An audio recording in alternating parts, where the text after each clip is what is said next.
There exists a form of warfare that leaves no bloodshed, creates no visible wounds, yet destroys your enemies more completely than any physical assault ever could. It's called calculated manipulation, and when wielded with Machiavellian precision, it becomes the ultimate weapon against disrespect. While others stumble through life hoping for fairness, you're about to learn how to architect outcomes, control perceptions, and ensure that those who dare disrespect you will not only regret it, they'll never fully understand how their downfall came to pass. The world operates on a simple principle that most refuse to acknowledge. Power is not distributed fairly. It flows to those who understand how to redirect it, concentrate it, and use it without announcing their intentions. Machiavelli didn't write The Prince to create monsters. He wrote it to prevent good people from being devoured by those who already understood these principles. The choice is not between being moral and immoral. The choice is between being strategically aware and strategically blind. When someone disrespects you, they're making a calculation. They've assessed your likely response, weighed the potential consequences, and decided the risk is acceptable. They believe you lack the tools, the knowledge, or the will to make them pay a meaningful price. They see you as harmless. This assessment, whether conscious or unconscious, becomes their fatal error. Because what they cannot see is the mind that thinks several moves ahead, the patience that allows short-term losses for long-term victories, and the understanding that true power operates in shadows. Consider how disrespect actually functions in social dynamics. It's never random. It's always a test, a probe to determine your boundaries, your capabilities, and your willingness to defend your position.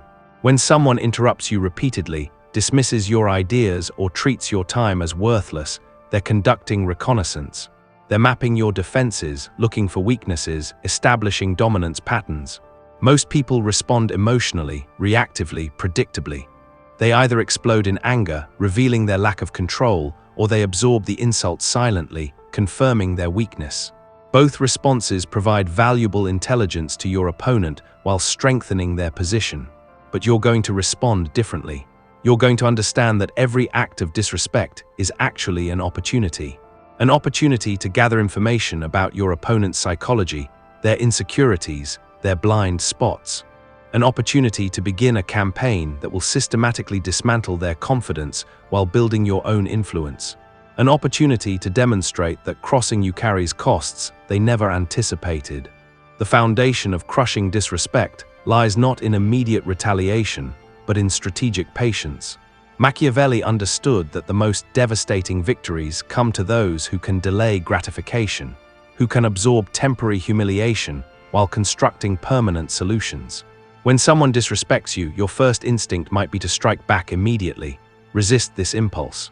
Instead, smile, thank them, even appear to agree. This confuses them, disarms them, and most importantly, it prevents them from recognizing that they've just declared war on someone who fights on a completely different battlefield. Your real work begins in the silence after the disrespect occurs. This is when you start gathering intelligence. You observe their patterns, their relationships, their dependencies. You identify who they seek approval from, what they fear losing, where their confidence comes from. You map their social network, understanding who influences them and who they influence. You discover their ambitions, their insecurities, their secrets. This intelligence-gathering phase is crucial because it transforms you from a reactive victim into a strategic predator.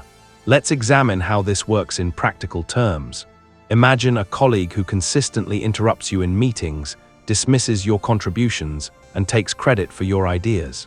The conventional response would be to confront them directly, complain to management, or simply endure it while building resentment. The Machiavellian response is entirely different.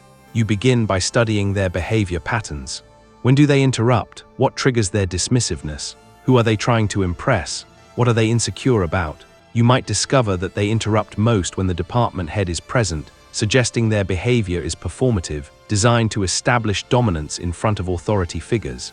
You might notice they dismiss ideas they don't understand, revealing intellectual insecurity. You might observe that they take credit for work when they're feeling threatened by others' competence. Each observation becomes a weapon in your arsenal. Now you begin the subtle work of social engineering.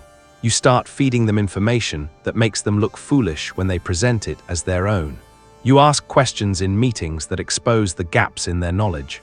You build alliances with others who have been similarly treated, creating a network of people who share your interest in seeing this person's influence diminish.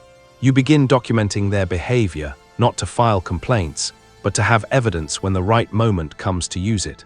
The key is that none of this appears connected to their original disrespect of you. To outside observers, you remain professional, even friendly. You never appear vindictive or petty. Instead, you become the person who asks thoughtful questions, who helps others succeed, who quietly demonstrates competence while they loudly demonstrate arrogance. You're playing a longer game, one they don't even realize they're losing. Social control operates on the principle that most people are far more predictable than they believe themselves to be. They have patterns, triggers, and psychological needs that can be mapped and influenced. When someone disrespects you, they're revealing crucial information about their own psychological landscape. They're showing you their need for dominance, their insecurity about their own position, their lack of emotional regulation. These revelations become the foundation for your counter strategy. The art lies in making your responses appear natural, even helpful. When someone tries to diminish you publicly, you don't argue or defend yourself directly. Instead, you redirect the conversation in ways that highlight their behavior without explicitly calling it out. You might say something like, "That's an interesting perspective, John. I'm curious about the data behind that conclusion." This forces them to either provide substance they likely don't have, or admit they're speaking without foundation. Either way, you've shifted the dynamic without appearing confrontational. You begin to control the narrative around interactions. When they interrupt you, you pause, smile, and say, "I want to make sure I finish this thought so John can give us his perspective too." This frames their interruption as rudeness while positioning yourself as considerate. When they dismiss your ideas, you respond with, "I appreciate the feedback. Let me think about how to present this more clearly." This makes their dismissiveness appear hasty while you appear thoughtful and open to improvement. The psychological effect of these responses is profound. The person who disrespected you expected either submission or aggression. Your calm, strategic responses confuse them, undermine their confidence, and gradually shift the power dynamic. They begin to doubt their own judgment. They start to notice that their usual tactics aren't working. They become less certain, less aggressive, more careful around you, but this is just the beginning. The real power comes when you start to orchestrate larger patterns of social consequence. You begin to position yourself as the solution to problems they create. When their interruptions derail meetings, you become the person who guides conversations back on track. When their dismissiveness shuts down good ideas, you become the person who creates space for others to contribute. When their credit stealing demoralizes the team, you become the person who ensures recognition goes where it belongs. You're not just defending yourself anymore. You're building a reputation as someone who makes things better while they make things worse. You're creating a contrast that others notice, even if they can't articulate it. People begin to prefer working with you, seeking your input, trusting your judgment. Meanwhile, the person who originally disrespected you finds their influence gradually eroding, their relationships becoming more strained, their position becoming less secure. The beauty of this approach is its sustainability. You're not relying on a single devastating blow that might backfire or create enemies. Instead, you're building systemic advantages that compound over time. Each interaction strengthens your position while weakening theirs. Each day that passes makes you more valuable and them more expendable. Each success you achieve makes their original assessment of you look more foolish in retrospect. Understanding the psychology of manipulation means recognizing that people's perceptions of reality are far more malleable than they realize. When someone disrespects you, they're operating from a specific narrative about who you are and what you're capable of. Your job is not to argue with this narrative directly, but to systematically undermine it through contradictory evidence that they cannot ignore. This requires what Machiavelli called the lion and the fox. The lion represents strength, the willingness to confront when necessary. The fox represents cunning, the ability to navigate complex social dynamics without revealing your true intentions. Most people rely too heavily on one or the other. They're either too direct, revealing their strategies and creating unnecessary enemies, or too passive, never capitalizing on the advantages their intelligence provides them. The sophisticated approach combines both. You demonstrate strength through competence, reliability, and results. You show that you can deliver what others cannot, solve problems others cannot solve, maintain composure when others lose control. This is your lion energy, the foundation of respect that cannot be argued with or dismissed. But you deploy this strength strategically, guided by fox intelligence that understands timing, positioning, and psychological leverage. When someone disrespects you, your fox mind immediately begins calculating. What do they need from their environment? Who do they depend on for validation, resources, or opportunities? What are they trying to achieve, and how can their path to success be influenced by your actions? What do they fear, and how can those fears be activated without your fingerprints being on the trigger? Let's say you identify that the person who disrespects you is deeply concerned about their reputation with senior leadership. They need to be seen as competent, innovative, and leadership material. This need becomes a vulnerability you can exploit. You don't attack their reputation directly. Instead, you create situations where their limitations become visible to the people whose opinions they value most. You might volunteer to collaborate on a high-visibility project, knowing that close scrutiny will reveal the gap between their self-promotion and their actual capabilities. You might ask them to explain their reasoning in front of people who understand the subject matter deeply, knowing they'll struggle to provide substance behind their confident assertions. You might create opportunities for them to take on responsibilities they're not equipped to handle, allowing their failures to speak louder than any criticism you could offer. The key is that your role in their difficulties remains invisible. To outside observers, you appear supportive, collaborative, even generous in creating opportunities for them. The fact that these opportunities consistently reveal their weaknesses seems like coincidence, or perhaps the natural consequence of increased responsibility and scrutiny. Only you understand the careful orchestration behind their mounting problems. This is the essence of calculated manipulation. It's not about lying or cheating. It's about understanding systems, psychology, and incentives well enough to engineer outcomes that serve your interests while appearing to serve everyone's interests. It's about creating situations where people's own limitations defeat them, where their own behavior turns others against them, where their own choices lead to consequences they never anticipated. The timeline for this approach is crucial. Immediate retaliation might provide emotional satisfaction, but it creates obvious cause and effect relationships that make you look vindictive. Strategic patience allows you to create consequences that appear natural, inevitable, even deserved. When someone who disrespected you 6 months ago finds themselves isolated, struggling, or replaced, the connection to their original behavior toward you is obscured by time and intervening events. During this extended timeline, your own position continues to strengthen. You're not just tearing down your opponent, you're building up your own capabilities, relationships, and reputation. You're learning new skills, forming alliances, creating new value. By the time your strategic patience pays off, you're not just defeating someone who disrespected you, you're ascending to a level where such disrespect becomes impossible. This elevation is perhaps the most satisfying aspect of the entire process.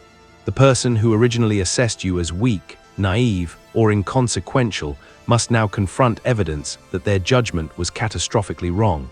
They must watch as you achieve successes they cannot match, command respect they cannot earn, and wield influence they cannot counter.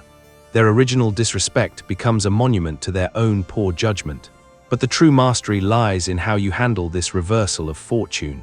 Lesser minds would gloat, would make the connection explicit, would ensure their former tormentor understands exactly how thoroughly they've been outmaneuvered. The Machiavellian mind resists this temptation.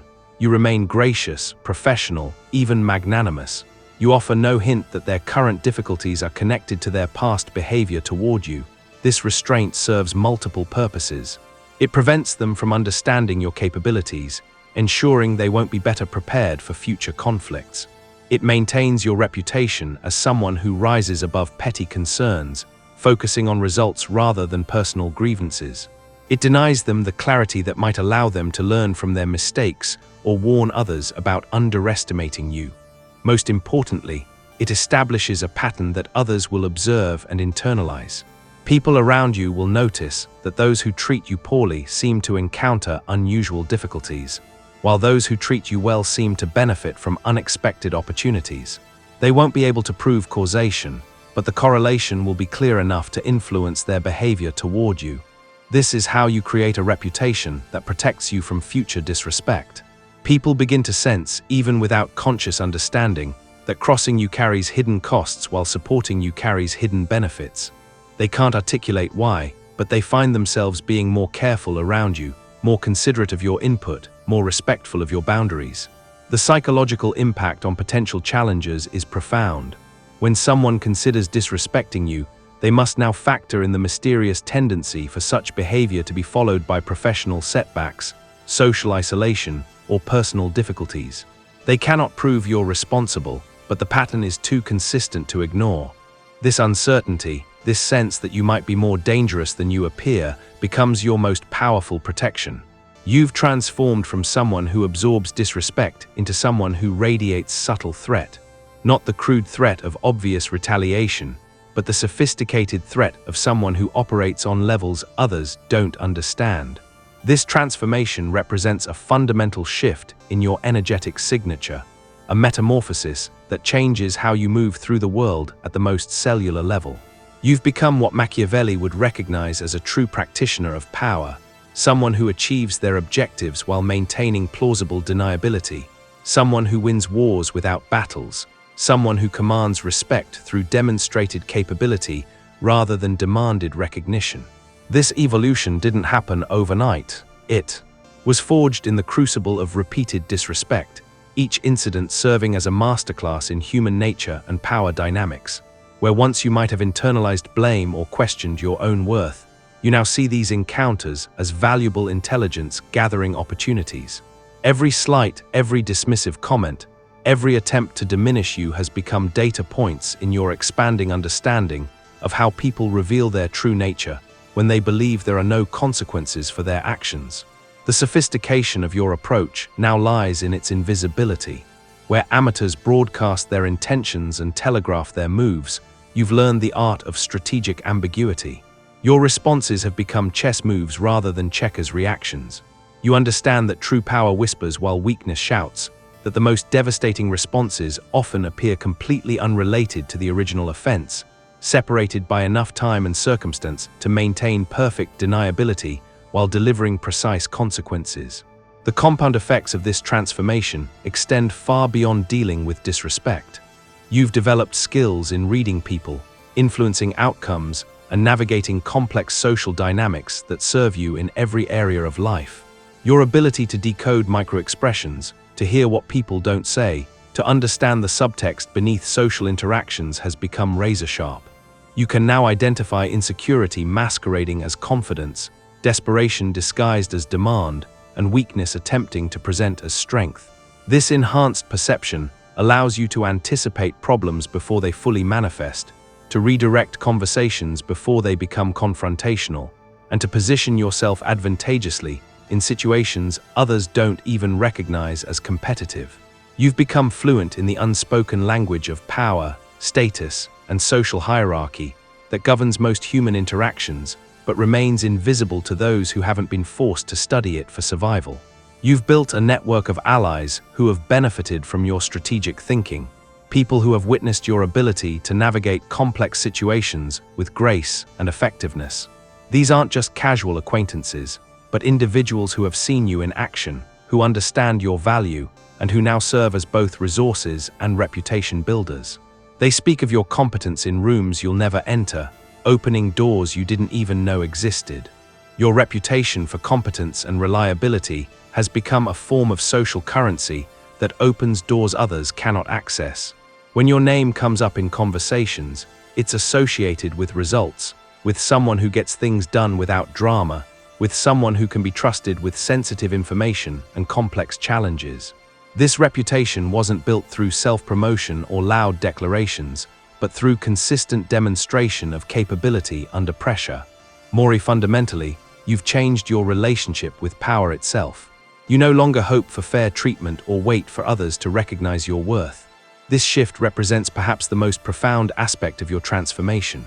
Where once you operated from a position of hoping others would choose to treat you well, you now understand that hope is not a strategy, and that fairness is not a natural law, but a condition that must be engineered. You create the conditions that make fair treatment inevitable and recognition unavoidable. This involves understanding the motivations, fears, and desires of those around you well enough to structure interactions in ways that align their self-interest with treating you respectfully. You've learned to make respect the path of least resistance, to position yourself as more valuable as an ally than as an adversary, and to ensure that those who might consider disrespecting you understand the full cost of that choice before they make it. You've internalized the understanding that respect is not given, it's taken through demonstrated capability and strategic positioning. This knowledge has freed you from the exhausting cycle of trying to earn what should be freely given, of attempting to prove your worth to those who have already decided not to see it. Instead, you focus on creating undeniable evidence of your capabilities while simultaneously making it clear that disrespect carries consequences. This internal transformation is perhaps the most valuable outcome of the entire process. You've proven to yourself that you're not helpless, not dependent on others' goodwill, not limited by conventional approaches to conflict resolution. This self-knowledge runs deeper than confidence. It's a bone-deep certainty that you possess the tools, intelligence, and strategic thinking necessary to handle whatever challenges arise. You've discovered capabilities you didn't know you possessed and developed skills you didn't know you needed. Perhaps you've found that you have an intuitive understanding of group dynamics, or an ability to ask questions that expose the logical flaws in others' positions without appearing confrontational. Maybe you've discovered that you can influence outcomes through careful timing, strategic information sharing, or by understanding what motivates the key players in any situation. These discoveries have revealed that much of what you previously accepted as just the way things are was actually the result of your own strategic inexperience. You now understand that most social and professional situations are far more malleable than they appear, that outcomes can be influenced through understanding the underlying dynamics, and that what others see as fixed circumstances are often simply the result of no one applying strategic thinking to change them. The confidence that comes from this self-knowledge changes everything about how you move through the world. You no longer fear disrespect because you know exactly how to handle it. This isn't the false bravado of someone trying to convince themselves they're tough, but the quiet certainty of someone who has developed a comprehensive toolkit for dealing with challenging people and situations. Your responses have become calibrated and proportional. You understand when to address something immediately and when to file it away for future reference. You know how to de-escalate when that serves your interests and how to escalate when that's what the situation requires. Most importantly, you've learned to separate your emotional reactions from your strategic responses, allowing you to choose your battles based on logic rather than impulse. You no longer avoid conflict because you understand how to win without fighting. This represents a fundamental shift from conflict avoidance to conflict mastery. You've learned that many conflicts can be resolved before they become overt, that the threat of consequences is often more powerful than the consequences themselves, and that positioning yourself correctly can make most conflicts unnecessary. When conflicts do arise, you approach them with the same strategic thinking you'd apply to any other challenge. You gather information, identify the real issues beneath the surface drama, understand what each party actually wants, and look for solutions that serve your interests while allowing others to save face. You've learned that winning often looks like everyone getting what they need, even when you're the one who orchestrated that outcome. You no longer depend on others' approval because you've learned to engineer the conditions that make approval inevitable. This doesn't mean you've become manipulative in a harmful sense, but rather that you understand how to present your ideas, capabilities, and value in ways that make them impossible to ignore or dismiss. You've learned to let your competence speak for itself while ensuring it has the right platform and audience. This independence from approval seeking has paradoxically made you more appealing to others. When people sense that you don't need their validation, they often become more interested in giving it.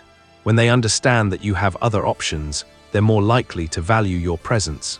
When they recognize that you're choosing to engage with them rather than needing to, the entire dynamic shifts in your favor. When the next person considers treating you poorly, they'll encounter someone completely different from the person who absorbed that first act of disrespect. They'll face someone who radiates quiet confidence, who asks thoughtful questions, who seems to understand dynamics they haven't considered.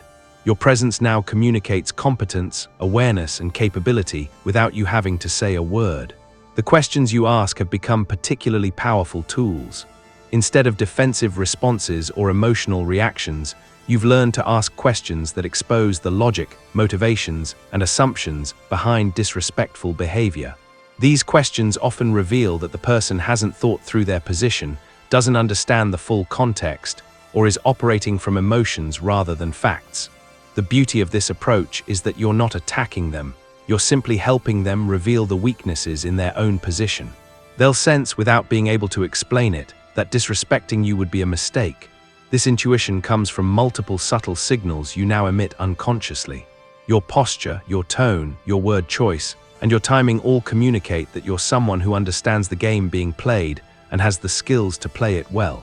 People pick up on these signals at a subconscious level, even when they can't articulate what they're sensing. Your reputation precedes you now in ways that provide protection before conflicts even begin. People have heard stories about your competence, your strategic thinking, and your ability to handle difficult situations. They've witnessed or heard about your successes and the consequences that have befallen those who underestimated you. This reputation creates a protective barrier that deters most potential disrespect before it begins. And if they're foolish enough to test you anyway, they'll discover what others have learned. That crossing you carries costs they never anticipated, delivered through methods they never expected, with consequences that seem natural even as they feel devastating. Your responses have become elegant in their precision, targeting exactly what matters most to the person, while maintaining complete deniability about your role in their difficulties. These consequences might manifest as professional setbacks that seem like natural results of their poor judgment, social isolation that appears to be the inevitable result of their behavior patterns, or missed opportunities that look like coincidence but reflect your strategic influence behind the scenes. The key is that these outcomes appear to be the natural consequences of their own actions rather than your calculated responses. The sophistication of your approach means that even when people suspect you've played a role in their difficulties, they can't prove it and often can't even articulate exactly what you might have done. This ambiguity protects you from accusations of retaliation while ensuring that the lesson is learned. Others witness these patterns and draw their own conclusions about the wisdom of treating you respectfully. This is how you crush disrespect, through calculated manipulation and social control. Not through obvious retaliation that makes you look petty, but through strategic patience that makes you look powerful. Not through emotional reactions that reveal your weaknesses, but through calculated responses that conceal your strengths. Not through hoping for better treatment, but through engineering the conditions that make better treatment inevitable. The word manipulation here doesn't carry negative connotations, because you're not using these skills to harm innocent people or to gain unfair advantages. Instead, you're using them to create consequences for those who choose to treat others poorly and to protect yourself from those who would take advantage of perceived weakness. You're simply ensuring that actions have appropriate consequences and that respect becomes the logical choice for anyone dealing with you. Your patience has become weaponized in the most elegant way possible. Where others react immediately and reveal their strategies, you've learned to wait for the perfect moment, to allow situations to develop until your response can have maximum impact with minimum effort. This patience also allows you to gather more information, to understand the full context, and to craft responses that address root causes rather than surface symptoms. You become someone who others approach carefully, speak to respectfully, and remember favorably. Not because they fear you, but because they sense you understand something they don't. Not because you've threatened them, but because you've demonstrated capabilities they cannot match. This shift in how others perceive and interact with you represents the ultimate success of your transformation. The careful approach others now take isn't based on intimidation, but on recognition of competence. They understand that you see patterns they miss, that you think several moves ahead, and that underestimating you would be a strategic error. This recognition creates a natural buffer of respect that protects you from casual disrespect, while opening doors to more meaningful opportunities and relationships. Your ability to remember details, to understand long-term consequences, and to connect seemingly unrelated events has become legendary among those who know you well. This reputation for strategic thinking means that people often seek your input on complex situations, value your perspective on difficult decisions, and trust your judgment in ways that enhance your influence and protect your interests. The world has not become more moral. It has simply recognized that you understand its rules better than most, and that underestimating you is a luxury no one can afford. This recognition, earned through patient strategy rather than demanded through loud protests, becomes your permanent protection against disrespect. You've learned to work within the system as it actually exists rather than as you wish it were, and this pragmatic approach has proven far more effective than moral appeals or emotional protests. The protection you've built isn't dependent on others' goodwill or moral development. Instead, it's based on their clear understanding of consequences and their recognition of your capabilities. This makes it far more reliable and sustainable than protection based on hoping people will choose to do the right thing. You have learned what Machiavelli knew, that the world respects strength, rewards cunning, and remembers those who demonstrate both with sufficient subtlety to maintain plausible innocence. You have become someone who shapes outcomes rather than endures them, who creates consequences rather than suffers them, who commands respect rather than begs for it. This Machiavellian wisdom isn't about becoming cruel or dishonest, but about understanding power dynamics and human nature well enough to navigate them effectively. You've learned that good intentions without strategic thinking often lead to poor outcomes, while strategic thinking applied ethically can create better results for everyone involved. Your ability to shape outcomes has become one of your most valuable skills. You now enter situations with a clear understanding of what you want to achieve and multiple strategies for getting there. You've learned to influence without controlling, to guide without forcing, and to achieve your objectives while allowing others to maintain their dignity. And in mastering these skills, you have not become evil. You have become strategically sophisticated, tactically superior, and permanently protected from those who would mistake your intelligence for weakness. You have learned to win without fighting, to lead without commanding, and to achieve justice without seeking revenge. This distinction is crucial because your transformation has been about developing strength and wisdom, not about becoming manipulative or harmful. You use your skills to create fair outcomes, to protect yourself and others from exploitation, and to ensure that competence and character are rewarded while disrespect and poor behavior carry appropriate consequences. Your leadership style has evolved to become more influential than authoritative, more magnetic than demanding. People follow your lead not because they have to, but because they recognize the quality of your thinking and the reliability of your judgment. This natural authority is far more powerful and sustainable than authority based on position or force. The justice you achieve through these methods is often more satisfying and effective than traditional revenge because it's based on natural consequences rather than arbitrary punishment. When someone faces difficulties as a result of their poor choices, they can't blame you or claim victimhood. They can only learn from the experience and make better choices in the future. This is the Machiavellian mindset applied to modern life. This is how you ensure that disrespecting you becomes the last mistake your enemies make, even if they never understand exactly how that mistake destroyed them.